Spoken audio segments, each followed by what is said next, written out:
बच्चों मैं आपको बता दूं 12th क्लास में। नमस्कार। और फिर से लेकर आया मैं एक और वीडियो आपके लिए आज। 12th क्लास फिजिक्स में एक वेरी आइम्प क्वेश्चन है जो लगातार सन को 1 से 2 साल में गैप देकर कूद कर आता है, जिसका नाम है प्रिज्म के अपवर्तनांक का सूत्र सिद्ध कीजिए, या प्रिज्म के अपवर्तनांक के सूत्र को निरूपित कीजिए। इस टाइप से प्रश्न आएगा। प्रश्न को सॉल्व करने का एक शानदार तरीका बताता हूँ आपको। सिंपल सा है फंडा, वो है उसका चित्र को बनाएंगे, चित्र को समझेंगे और चित्र से ही हम क्या निकालेंगे, प्रिज्म के अपवर्तनांक का सूत्र। प्रिज्म के अपवर्तनांक का सूत्र होता है म्यू बराबर sine A plus del M by two sine A by two. तो क्या होता है देखते हैं। सबसे पहले हम लिखेंगे प्रिज्म के फार्मूला, प्रिज्म सूत्र। प्रिज्म सूत्र को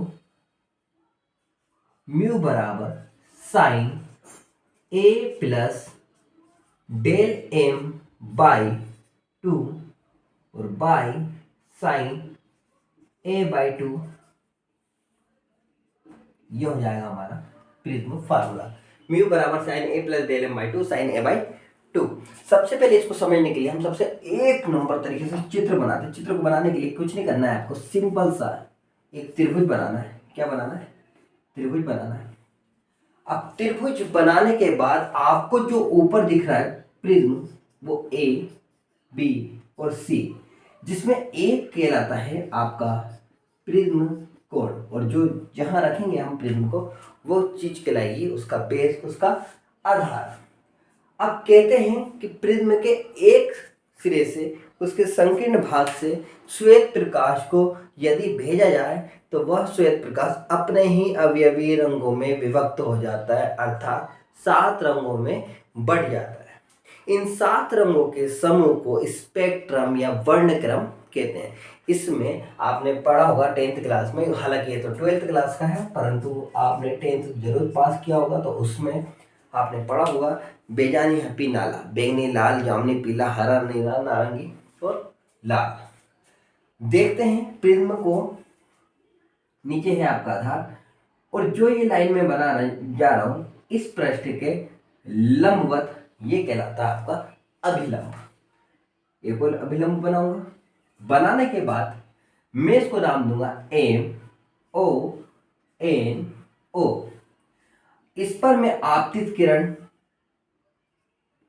डालता हूं और डालने के बाद ये अपवर्तित हो जाती है, क्योंकि आपको पता है प्रकाश का अपवर्तन, कि जब कोई प्रकाश वायु से विरल माध्यम से सघन माध्यम में प्रवेश करती है तो अभिलंब की ओर झुक जाती है। झुकने के बाद वापस सघन से विरल में जाएगी तो अभिलंब से दूर हट जाती है। और इस टाइप से मैं एरो लगा रहा हूँ, जिससे आपको शो हो जाए कि प्रकाश किरण कहाँ से कहाँ की ओर जा रही है। जाने के बाद देखते हैं अभिलंब है, ये क्या है? अभिलंब। और ये कौन सी किरण है? आपतित किरण। अभिलंब और आपतित के बीच बनने वाले कोण को कौन सा कोण कहते हैं? आपतन कोण। यदि यही घटना मैं इस सिरे से करूं तो ये आपतित किरण हो जाएगी और ये कौन सी हो जाएगी? अभिलंब हो जाएगी। तब इसके बीच बनने वाला कोण क्या कहलाएगा? आपतन कोण या फिर निर्गत कोण। इसे भी किससे दर्शाऊंगा? आई से। अब दो जब आई हो जाएंगे तो पहचानने में दिक्कत हो जाएगी, तो हम पहले वाले को बोल देंगे I1 और दूसरे वाले को बोल देंगे I2। अब बात करें इस किरण की, तो ये किरण हमारी अपवर्तित किरण कहलाएगी, और अपवर्तित किरण और अभिलंब के बीच बनने वाले कोण को अपवर्तन कोण कहते हैं। इसे स्मॉल r से दर्शाते हैं। बिल्कुल सेम, ये हमारी हो जाएगी अपवर्तित किरण और ये हो जाएगा आपका अभिलंब, तो ये भी कहलाएगा अपवर्तन कोण। पर 2 r होगा, दोनों r को अलग करने के लिए क्या करेंगे?